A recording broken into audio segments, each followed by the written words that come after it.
ఇప్పుడు mission statement of organisation explain the aim of organisation and reason for its existence. అంటే mission ఏంటంటే reason ఏంటి, mission ఏంటి, organisation mission ఏంటి, it difference from one company to other అన్నట్టు mission statements. ఇప్పుడు goals, what are goals? They are nothing but the targets to explain which organisation want to achieve. అంటే organisation ఏమేమి achieve కావాలనేది goals అనేది చెప్తుందన్నట్టు, organisation goals అనేవి చెప్తుందన్నట్టు. దాంట్లో 3 types ఉంటాయి: official goals, operative goals or operational goals. Official goals అంటే found in memorandum of articles, అది బిఎల్ సబ్జెక్ట్లో వస్తుంది. అంటే it deals with the internal అంతే, ఆర్గనైజేషన్ ఇంటర్నల్ తోటే సంబంధం ఉంటుంది మెమోరండమ్ ఆఫ్ ఆర్టికల్స్. దాని తర్వాత ఆబ్జెక్టివ్స్, కంపెనీ ఆబ్జెక్టివ్స్ ఏంటి, ఆర్గనైజేషన్ ఆబ్జెక్టివ్ ఏంటి. దాని తర్వాత ఆపరేషనల్ గోల్స్లో ఏమవుతుందంటే డే టు డే యాక్టివిటీస్, ఇదంతా సూపర్వైజర్ చూస్తాడంటూ, డే టు యాక్టివిటీస్ ప్లానింగ్ చేస్తాడంటూ, గోల్స్ అనేది ఫుల్ఫిల్మెంట్ చేస్తాడంటూ కంపెనీలో. దాని తర్వాత గోల్స్ ఇంపార్టెన్స్ ఏంటంటే help to define organisation, coordinating decisions, access tangible targets, performance appraisal. దాని తర్వాత టైప్స్ ఆఫ్ ప్లాన్స్, ప్లానింగ్ నేర్చుకున్నాం మనం. కాకపోతే ఎన్ని విధాలుగా ప్లాన్స్ ఉంటాయంటే hierarchical plan, frequency of plan, time frame plan, organisation scope plan, contingency plan. Hierarchical ఫామ్లో స్ట్రాటజిక్ ప్లాన్, నేను ముందే చెప్పిన స్ట్రాటజీ పెడతారు, వాళ్ళు ఒక ప్లాన్ చేస్తారంటూ, ఒక విజన్కి పర్ఫామ్ చేయడానికి ఒక స్ట్రాటజిక్ ప్లాన్ ఉంటుంది. దాని తర్వాత అడ్మినిస్ట్రేటివ్ ప్లాన్, దాని తర్వాత ఆపరేటింగ్ ప్లాన్. ఫ్రీక్వెన్సీ ప్లాన్లో ఎస్ఓపి ఉంటుంది, అంటే స్టాండింగ్ ఆఫ్ ప్రొసీజర్ అన్నట్టు, లేకపోతే స్టాండింగ్ ప్లాన్ అన్నట్టు. దాని తర్వాత యూజ్ సింగిల్ ప్లాన్. దాని తర్వాత టైం ఫ్రేమ్ ప్లాన్లో long term, short term, medium term, అంటే ఇవి ప్లానింగ్స్ అన్నట్టు. అంటే ఇన్ని విధాల టైప్స్ ఆఫ్ ప్లానింగ్స్ ఉన్నట్టు. Organisation scope plan. దాని తర్వాత కంటిజెన్సీ, అంటే సిచ్యువేషన్ ప్రకారం మనం ఏ విధంగా ప్లాన్ చేసుకోవాలనేది ఉంటుంది.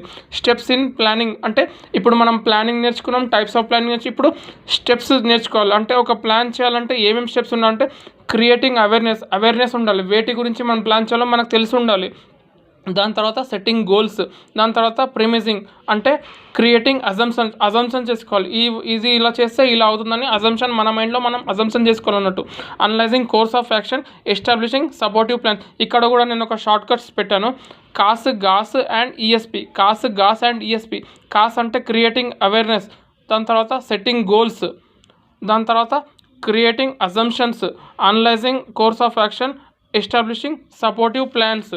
దాని తర్వాత అప్రోచెస్ ఆఫ్ ప్లానింగ్, అంటే ఒక ప్లాన్ చేస్తే ఎవరెవరు ఏ విధంగా అప్రోచ్ అవ్వాలంటూ, టాప్ డౌన్ అంటూ, అంటే టాప్ నుంచి కింది వరకు ప్లాన్ చేస్తే ఎలా అప్రోచ్ అవ్వాలి, అంటే టాప్ మేనేజ్మెంట్ నుంచి కింది వరకు ఒక ప్లాన్ చేస్తే ఇంప్లిమెంట్ కింది వరకు, మళ్ళీ బాటమ్ డౌన్ అంటుంటే సూపర్వైజర్ ఒక ప్లాన్ చేస్తాడు, అది ఏ విధంగా అచీవ్ అవ్వాలనేది వర్కర్స్ నుంచి తీసుకుంటున్నట్టు ఈ ప్లాన్ చేసి. దాని తర్వాత composite, it is addition of top and bottom down. దాని తర్వాత కొత్తది టీం వచ్చింది అన్నట్టు, ఎవరికి రిపోర్టింగ్ చేయాలన్నట్టు. ప్రతి ఒక్క టీం ప్రతి ఒక్క ప్లాన్ చేసుకొని వాటి గోల్స్ని అచీవ్ చేసుకుంటారు అన్నట్టు, అంతే.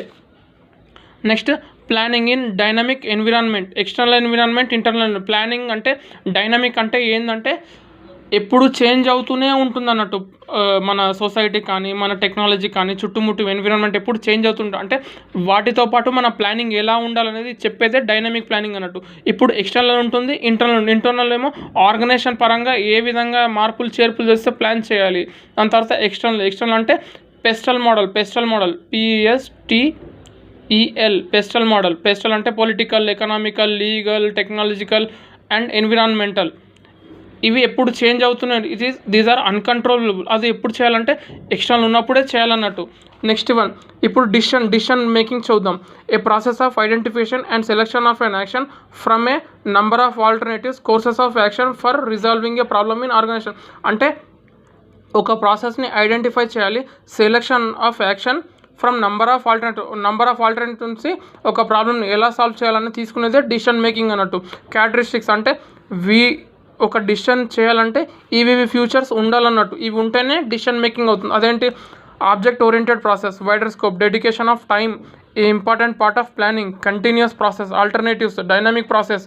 ఎప్పుడు చేంజ్ అవుతుందంటే అప్పుడు కూడా మనం మంచి డిసిషన్ తీసుకోవాలన్నట్టు.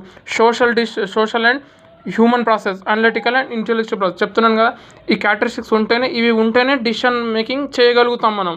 దాని తర్వాత types of decision making: basic decision making, routine decision making, programmed, non programmed, individual, group decision, major, minor, personal, organisational. Departmental decision, inter department అంటే ఒక హెచ్ఓడి వాళ్ళ స్టాఫ్తో కూర్చొని డిపార్ట్మెంట్ డిస్కస్ చేసి డిసిషన్ తీసుకుంటున్నాడు. ఇంటర్ డిపార్ట్మెంట్ డిసిషన్ అంటే ఒక HOD వేరే హెచ్ఓడితో కూర్చొని డిసిషన్ తీసుకుంటున్నట్టు. దాని తర్వాత రేషనల్, బౌండెడ్, ఇంకోటి ఇన్స్టిట్యూషన్. రేషనల్ అంటే ఒక ప్రాబ్లమ్ని కంప్లీట్గా స్టడీ చేస్తారు అన్నట్టు, రూట్ కాజ్ అనాలిసిస్ వరకు చేసి ఆ ప్రాబ్లమ్ అనేది డిసిషన్ తీసుకుంటారు, ఆ ప్రాబ్లం మీద చూసి డిసిషన్ తీసుకుంటారు. అదే రేషనల్. బౌండెడ్ అంటే ఏంటంటే ఒక ప్రాబ్లం వస్తే దాన్ని ఫిల్టర్ చేస్తారు అన్నట్టు, ఈ ఒక ఈజీ వేగా అండర్స్టాండబుల్ చేసి గ్రూప్ మెంబర్స్తో డిస్కస్ చేసుకొని డిసిషన్ తీసుకుంటారు అన్నట్టు, అది బౌండెడ్. ఇన్స్టిట్యూషన్ అంటే decision making is very fast, అంటే ఒక ప్రాబ్లం వస్తే ఫాస్ట్గా డిసిషన్ తీసుకొని క్లోజప్ చేస్తారు అన్నట్టు, అది institution. Next one, different types of decision making styles. దీంట్లో 3 టైప్స్ ఉంటాయి: రిఫ్లెక్సివ్, రిఫ్లెక్టివ్, కన్సిస్టెంట్. రిఫ్లెక్సివ్ అంటే క్విక్, ఇన్స్టంట్ డిసిషన్, ఎవరికేం అడగకుండా గ్యాదర్ అంటే ఇన్ఫర్మేషన్ గ్యాదర్ చేయకుండానే వీళ్ళు క్విక్ డిసిషన్ తీసేసుకుంటారు రిఫ్లెక్సివ్ డిసిషన్లో.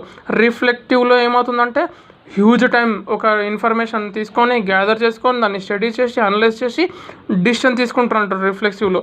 కన్సిస్టెంట్ అంటే వీళ్ళు ఎక్కువ టైం తీసుకోరు, టైం ఎక్కువ వేస్ట్ చేయరు, హరీబరీగా చెయ్యరు అన్నట్టు వీళ్ళు, అది కన్సిస్టెన్స్ డిసిషన్.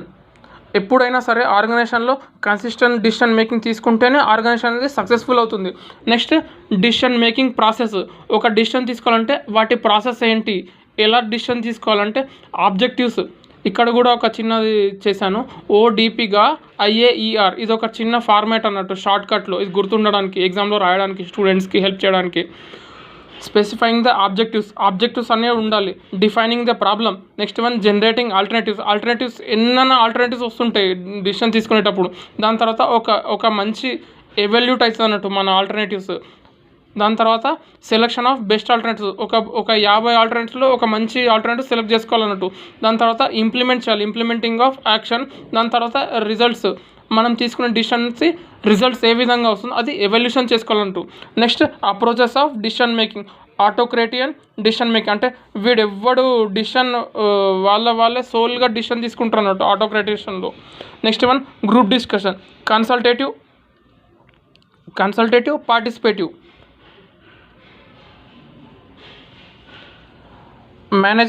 కన్సల్టేటివ్ అంటే managers consults with the group but does not have empower to participate in decision. Consultant అంటే గ్రూప్లో అందరితోటి మేనేజర్ కన్సల్ట్ అవుతాడు, తీసుకొని అతనే డిసిషన్ చెప్పేస్తాడు అన్నట్టు. ఇక్కడ ఏంటి పార్టిసిపేషన్ అంటే decision making power leaves in inter group, అంటే గ్రూప్లో ఉన్న అందరి చేతిలో డిసిషన్ ఉంటుంది అన్నట్టు. అది డిసిషన్ తీసుకొనే మేనేజర్ వాళ్ళ డిసిషన్ అంతా తీసుకొని సమ్మరైజ్ చేసి డిసిషన్ తీసుకుంటాడంటూ పార్టిసిపేటింగ్ చేస్తే, అప్పుడు మేనేజర్ డిసిషన్ తీసుకుంటాడు. Next, Vroom's decision making process.